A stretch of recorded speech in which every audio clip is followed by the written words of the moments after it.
beard looks immense already. Yeah.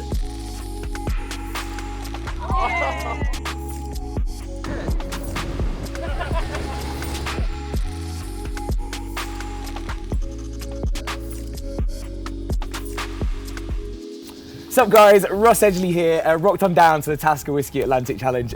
This is my second year, I'm buzzing. It's already bigger. Last year was huge, but this year we've got 103 competitors, 35 teams from 12 countries. I have a real kind of affiliation with Talisker Whiskey Atlantic Challenge just because when I was swimming around Great Britain, a lot of the guys, the rowers, they were training as well, so they kept me company all around the top of Scotland and then coming down into Newcastle and the Yorkshire coast. So I have a real affinity towards this event. I just want to chat to some of the guys. There's some big guys down here as well, and I think the sports scientist in me really likes going down there into the marina and performing a bit of an autopsy on the teams to kind of see, you know, whether VO2, lactate threshold, size, biomechanics, any of that actually has an impact. You know, is success going to depend on intangibles like sleep deprivation, you know, understanding the ocean, reading the tides, those sorts of things. So I'm going to go down there, chat to the team, you know, maybe get on the water as well and just see if we can have some sea shenanigans. I'm going to pop down to the marina and see what's cracking on. There he is. How are you, big man? You good? Was you out there?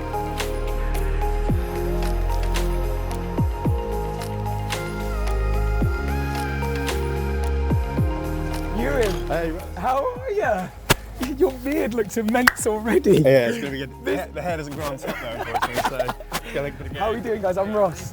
Lovely to meet you. Nice to meet you. How are you doing? How's things? How's everything going? So I think we're all set now. It's taken us 2.5 years to get to this point. Wow. So yeah, I mean, we're obviously setting off tomorrow, so it's just been a few tweaks here and there, like making our seats. So rowing backgrounds or like endurance backgrounds? So the three of us all rowed for the first time in April. Ed used to be national champion, but hasn't actually rowed for 14 years. The guys live abroad. We've just had that 1 week together to row. We figured we'd have plenty of time to figure out how to do it out at sea. So I love that. I love that. And as everything else, what's nutrition, by the way? Because I'm always fascinated by that. What are you thinking? Is it carb heavy? You know, you've got flapjacks, oats. What are you thinking? So we need to eat 6,000 calories a day each. Just because of the rowing we're doing, we could still, even with that, lose up to 20% of our body weight. So we've got freeze-dried meals, so we're going to have 4 of those a day. There's one breakfast, then a bit of a selection, because variety is going to be key, because we're going to get pretty sick of it pretty quickly. Yeah. Because you're just making that with filtered seawater. Everybody talks about like rowing technique and everything, but I think sleep deprivation, seasickness, actually keeping it down. Not only that, but seasickness, and then you're expected to row, so like putting pressure on your stomach. How are you guys with seasickness? Yeah, we've actually just started taking the seasickness tablets today. We've got these ridiculous pair of glasses, which actually looks like someone's played a trick on you, but they've got false horizons to try and help you get over it. Oh, sweet. And do they work? Well, the jury's out. So if you put them on... We're not sure if it's a practical joke. Go on, you stick them on. Are you having me on? We're sponsored by Elton John, so... So this cures seasickness? Yeah, you look... I think the sleep deprivation you touched on is probably one of the bigger parts of this, because we're rowing. You row 2 hours on, 2 hours off, so non-stop, 24/7. So in your 2 hours off, you've got to eat a meal because you've got to hit those 6,000 calories. Yeah. You've got to sort of clean yourself down, stretch, because obviously you're going to cramp up, and then you've got to try and get some sleep. So at best you're going to get about an hour's sleep, and then you're out rowing for another 2 hours. So after about 2 weeks, people start to hallucinate. How are you with sleep deprivation, by the way? Like okay or? Terrible. You need your sleep. Well, actually, I've just had so I've got a little 13-week-old baby. Oh, congratulations! So, yeah. And you're just legging it across Exactly, the yeah, Atlantic. so I'm literally... Brought you guys a little bit of a gift. You know that I'd like you guys to open at Christmas, and hopefully, you know this boosts morale a little bit. So I'm going to give this to you because it might go with your Christmas dinner. Thank you very much. No problem. Cheers. No problem.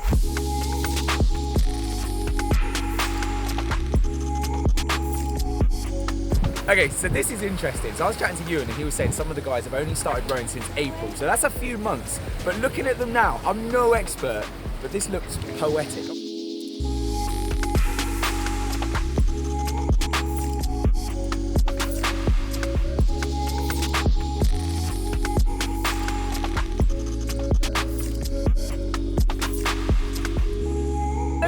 There. Yeah.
A lot of fun, got to be honest. Do you know what? I really appreciate that about the guys, just because, you know, this is the eve of them doing 3,000 miles all the way across the Atlantic, and they were just kind enough to take me out there. You know, we were talking everything, kind of like strategy, nutrition.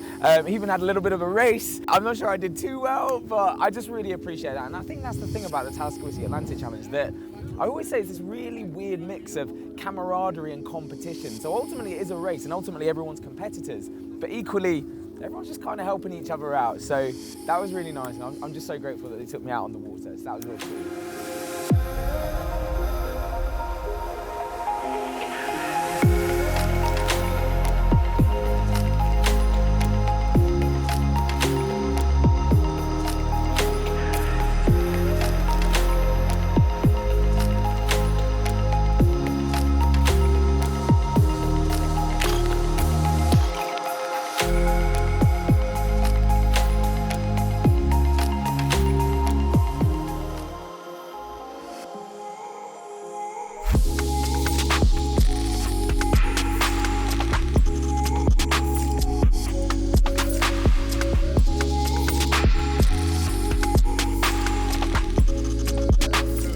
That was emotional. I cannot believe I didn't cry. I was holding back the tears. That's actually why I'm wearing my sunglasses. It was emotional. Everyone was saying goodbye. The rowers there were saying goodbye to their family and friends. I made the mistake of going down into the harbour down there.